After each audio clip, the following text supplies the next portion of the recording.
Will Freeman here, revolutionarylifestyledesign.com, talking about why you should leave the lights on, the AC on, waste food, never ask for a refund.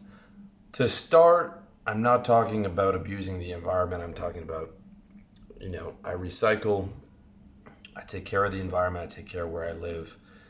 I'm not trying to get anybody upset. Who cares about the environment? I think the environment's an important issue. Even if you are on the right, we all have to live there. We all have to breathe the air. What I'm talking about is not worrying about small middle class things that you've been trained to worry about. Like wasting food, for example. That food's not going to make it to Africa. Okay, it's terrible that people don't have food to eat in Africa, but if you want to order a couple dishes like I do in a restaurant, knowing you're not going to eat them all and that everybody can have a little bit, that food is not wasted. That food is well spent, and the restaurant might give it away to somebody. But at the end of the day, what you're paying for is the meal, to be able to enjoy it. You don't have to finish it. Finishing food that you're not hungry for will only make you put on weight. You win because you get to eat some more food. The restaurant wins because the restaurant gets more money from you. Okay, it's a win-win. Leaving the air conditioner on, okay, is not going to destroy the planet of 6 billion people. The biggest problem we have for the environment is the fact that we have 6 billion people. The environment was moving along quite nicely until we decided to massively grow our population in all these cities and the effects from that. But you leaving the air conditioner on so you can come home for 2 hours later and the place is still cool because you're not trying to save 7 cents makes sense in terms of lifestyle optimization. Okay, I'm not telling you to not recycle. I'm saying it's okay to leave the air conditioner on or the heater on so that 5 hours later when you come home, you're coming home to a cool place. It's also okay to leave the lights on. All right, you can use the energy saver light bulbs if you want.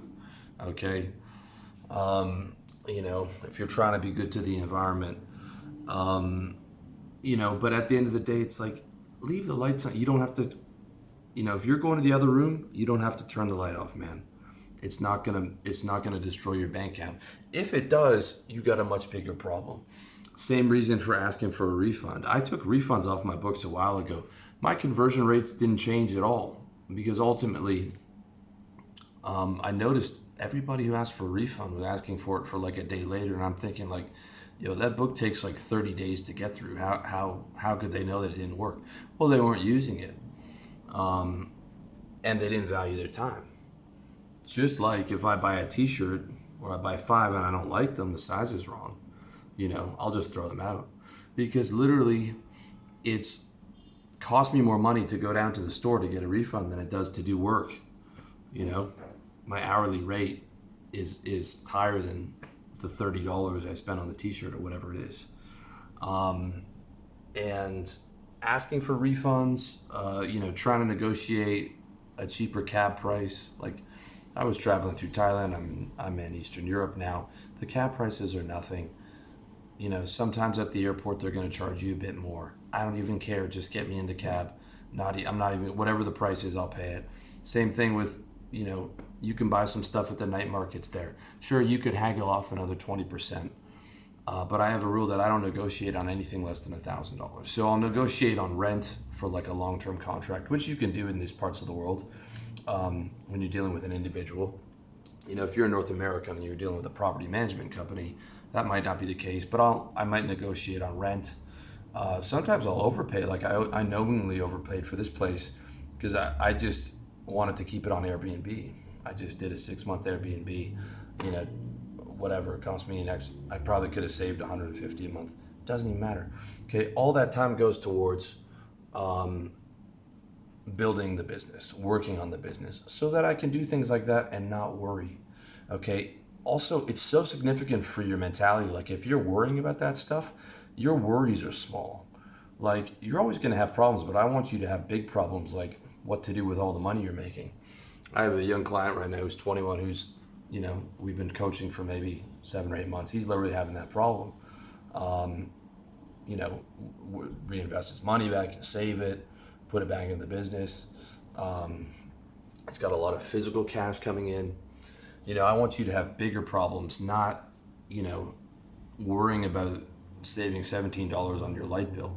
There is no wealthy person, well, I shouldn't say no, but it's going to be very difficult for you to get to where you want to be when you're worried about all those small little details, when you're and when you're putting so much importance on a small amount of money, as opposed to, how do I earn another $1,000 a month? How do I earn another 2,000, 3,000, $10,000 a month? Okay, that's the mentality that you want to have. I don't even look.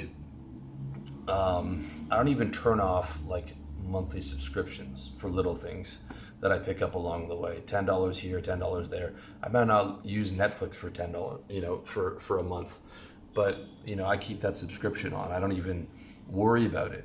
I look at that stuff once a year. Even then, most of the time, I just let that expire when the card expires, and then I decide what I'm going to pick up again. My current credit card expires in, August 2020. Okay, everything that I'm rolling with now, I'm going to roll with till August 2020, man, because it's an extra 7, an extra 10 here. That doesn't add up. Okay, they say a penny here, a penny there. This adds up. It doesn't add up, man. If that's adding up, you've got an income problem. Okay.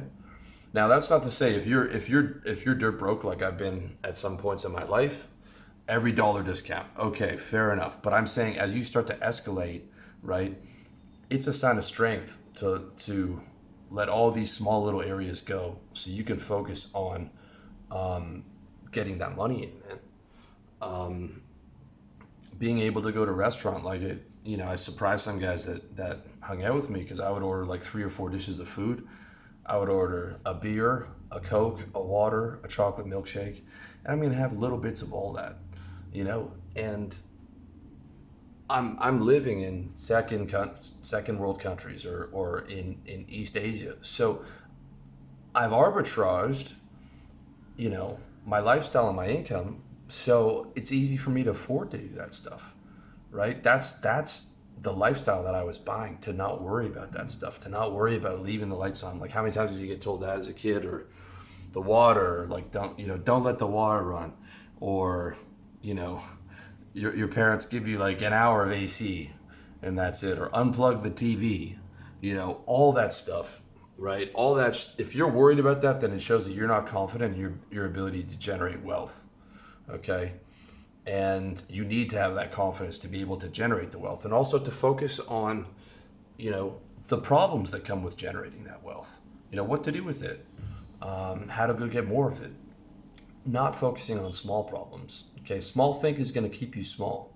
It's going to keep you in fear. It's going to keep you in conservation instead of being on offense, instead of being on aggression, and which is where you want to be, because 99% of people will never have the problem of money solved.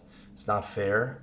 It's not pretty, but in our society, it's 1% of guys get that solved so that they can have a comfortable lifestyle, don't have to work for anybody, able to feed their family, able to buy nice things, able to buy financial security.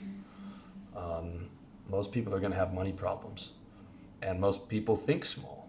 They're always in conservation. You ever notice the cheapest people tend to have the least amount of money, with some exceptions for there are wealthy people like that, but it's keeping in that conservation. It sounds counterintuitive, okay?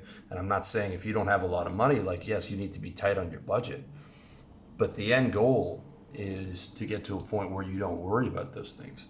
And I truly believe a lot of those things are part of that middle class programming, where you're taught not to go out and get wealthy, even though the opportunities that are available to the billionaires and all the people who did get wealthy are available to you. Not to say to go chase $1 billion, but I'm saying that you can get your 6 figures, your 250 a year, your 400. That's available to you if you can sell in a service business and more.